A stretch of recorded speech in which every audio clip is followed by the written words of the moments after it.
100 metre ಆಳಕ್ಕೆ ಉರುಳಿದ 10 wheeler lorry. Chikkamagaluru Sakharayapatna ರಸ್ತೆಯಲ್ಲಿ 10 wheeler lorry ನಿಯಂತ್ರಣ ತಪ್ಪಿ ಪಾತಾಳಕ್ಕೆ ಉರುಳಿರುವ ಘಟನೆ ನಡೆದಿದೆ.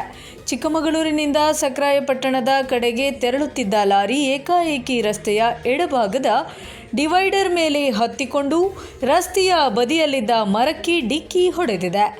ಬಳಿಕ ಚಾಲಕನ ನಿಯಂತ್ರಣ ತಪ್ಪಿ ಲಾರಿ ಸುಮಾರು 100 ಮೀಟರ್ ಆಳದ ಪಾತಾಳಕ್ಕೆ ಉರುಳಿದೆ ಎಂದು ತಿಳಿದು ಬಂದಿದೆ.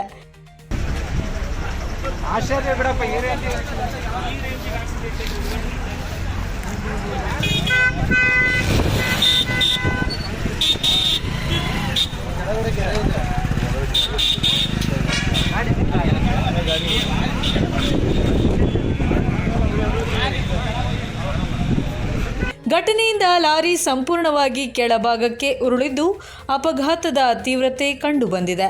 ಚಿಕ್ಕಮಗಳೂರು ನಗರದ ರಾಷ್ಟ್ರೀಯ ಹೆದ್ದಾರಿ ವ್ಯಾಪ್ತಿಯಲ್ಲಿ ಈ ಘಟನೆ ನಡೆದಿದ್ದು ಹೆಚ್ಚಿನ ಮಾಹಿತಿ ನಿರೀಕ್ಷಿಸಲಾಗಿದೆ. ಅಪಘಾತದಲ್ಲಿ ಯಾರಿಗಾದರೂ ಗಾಯಗಳಾಗಿವೆಯೇ ಎಂಬುದರ ಕುರಿತು ಇನ್ನಷ್ಟೇ ಮಾಹಿತಿ ಲಭ್ಯವಾಗಬೇಕಿದೆ. ಪಬ್ಲಿಕ್ 18 ಕನ್ನಡ ನ್ಯೂಸ್ ವರದಿಗಾರ ಕಿರಣ್ ಕಡೂರು, ಚಿಕ್ಕಮಗಳೂರು.